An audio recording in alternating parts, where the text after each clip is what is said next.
Hello, everyone. Thanks for sticking it out with us today. It's a pretty long day. Has anyone seen the film Velvet Buzzsaw on Netflix? Okay, so a few of us know where I'm coming from.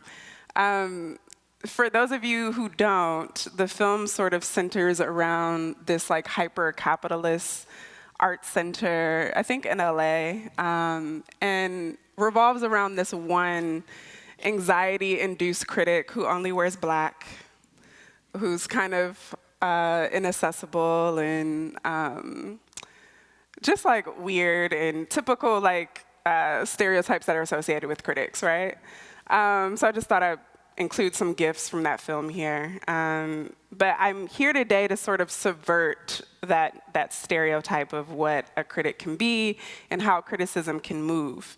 And I want to talk a little bit about my publication, Arts.Black, the work that we do now on the online journal, and how criticism can be a form of patronage.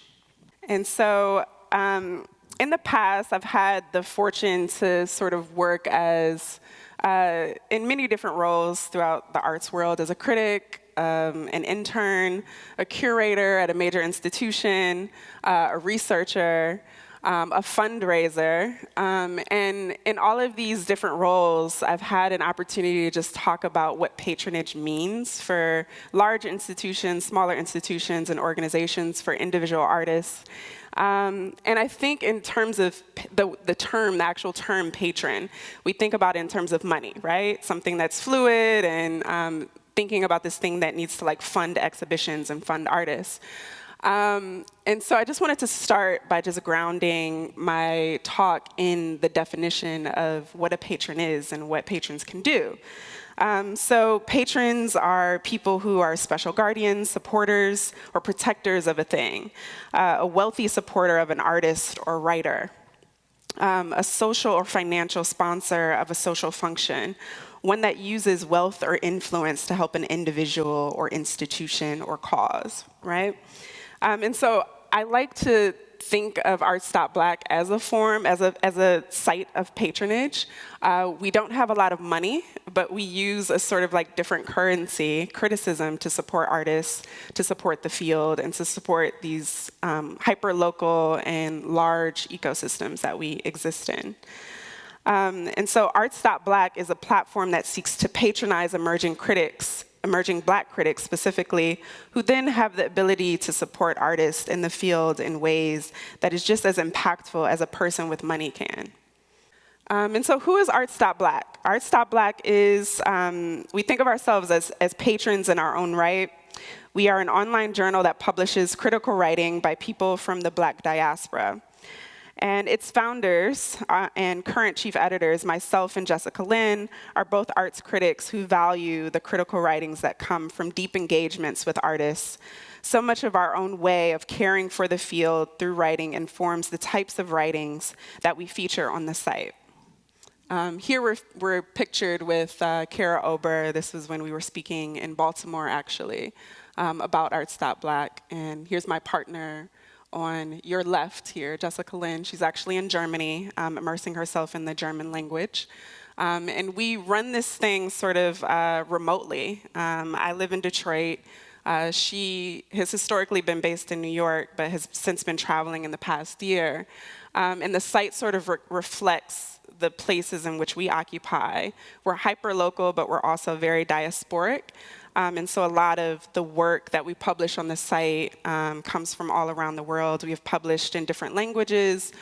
People from Ethiopia to different parts of this continent to Europe have contributed to our site, and we're really proud of that.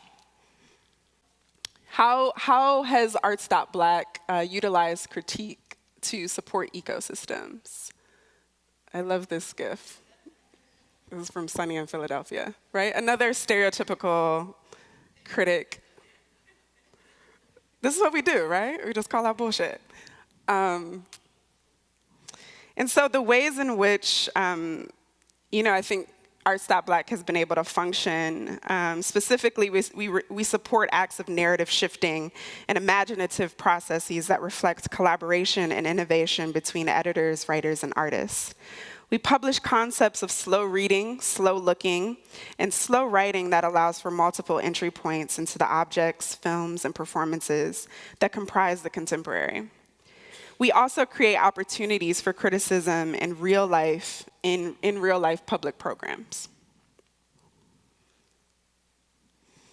And so, like, on the page, on the site, I wanted to just present some examples of what criticism looks like through Arts.Black. Last fall, we published one of the first pieces to cover New York-based dancer and performer Angie Pittman, where she was interviewed by our contributor, Joel Tolbert. In the piece, he describes the work where he writes, quote, "Leaning," which is the title of the work that she presented, stages the peculiar position that Black women occupy in the brutal imagination of this country, a society that still tries to keep Black women regulated to the status of the captive body, mere flesh to be acted upon instead of seeing them as human beings who think and feel, end quote. Throughout this interview, the writer, Joel Tolbert, and the artist, Angie Pittman, engage in an intimate intersubjectivity about how the Black church influences Pittman's work and how it has also influenced their respective upbringings. The interview reads as a conversation between two close friends talking about Black vernacular experiences, rather than a stuffy formal interview. The piece for me represents a way in which a critic can advocate and work to platform a more intimate layer of interpreting an artist's work. One of the more recent pieces we've published is by a London-based critic, Aurelia Youssef, where she examined the practice of the celebrated white New Zealander artist Luke Willis Thompson. In the piece, Youssef talked about Thompson's desire to use Diamond Reynolds as a subject in his work, Auto-Portrait. Diamond is the partner of Philando Castile, who was killed in front of her by police during a traffic stop. In the piece, Youssef writes, "There is no doubt that the currency of Auto-Portrait is in the image of Diamond Reynolds herself. Thompson frequently refers to Reynolds as his collaborator, yet aside from her image, her voice is curiously absent from the piece. In 2 of the 4 film reels, a close-up on Reynolds' face and profile, we see Reynolds' lips move and head move as she sings or raps to an unknown song. There is no audio. In this video, Reynolds is silenced. Under Thompson's direction, her eyes are averted from the camera, looking towards the ground. At one point, she steals a solitary glance towards the camera, what Bell Hooks would describe as the oppositional gaze, reminding us that the, quote, ability to manipulate one's gaze in the face of structures of domination that would contain it opens up the possibility of agency. It is important to remember that although we have not heard from Reynolds, she did indeed consent to work with Thompson, who claims that the work was conceived as a way of giving back her control of her image and grief. And surely her participation could be understood as an exercise in agency, an opportunity to reframe her own legacy following the brutal and traumatic way in which she was thrust into the public sphere. End quote. Youssef continues to argue in this piece that there is a lack of critical thinking around Thompson's exploitative practice. Her critique, in my view, is a way of calling for a healthy pause, where she asks us as artists, writers, patrons to consider the implications of such a work and how it may impact the art canon and the politics that surround it. It is a pause that encourages us to stop and care for this contemporary art moment.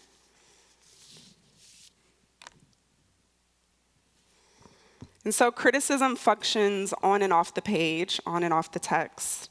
In 2016, I had the pleasure of working with arts administrators, curators, activists, Kimberly Drew, Jessica Bell Brown, and Arts.Black co-founder Jessica Lynn, where we launched the Black Art Incubator in New York. It was a 5-week-long incubator project designed to create an intervention in the art world. It was like a long inquiry where we created space to think through the kind of art spaces that we wanted to see but weren't reflected. Through a series of public events, we brought together artists, curators, community members, critics, and scholars. The programs were organized into 4 different components: art and money, open critique sessions, archiving, and office hours. The concept was birthed by my friend and colleague, Kimberly Drew, out of a desire to create a space that was in and of Blackness. As in most museum institutions that are inherently based in preserving white cis male legacies, the Black Art Incubator instead placed Blackness at the crux of its origin, and subsequently this legacy became centralized in its development. Together, we hosted communal critique sessions and open office hours with leaders in the field. The space was not exclusive to Black audiences and facilitators, but led firmly in this consciousness. Black Art Incubator was a site for critical thinking, engagement, and professional development for emerging artists and non-artists. In the same year, myself and 2 other Detroit-based artists began hosting critique sessions for emerging Black artists in the city of Detroit who were longing for community and feedback on their work. We called it the Black Artists Meetup, and every month, BAMU would invite 2 artists to install artworks to be critiqued.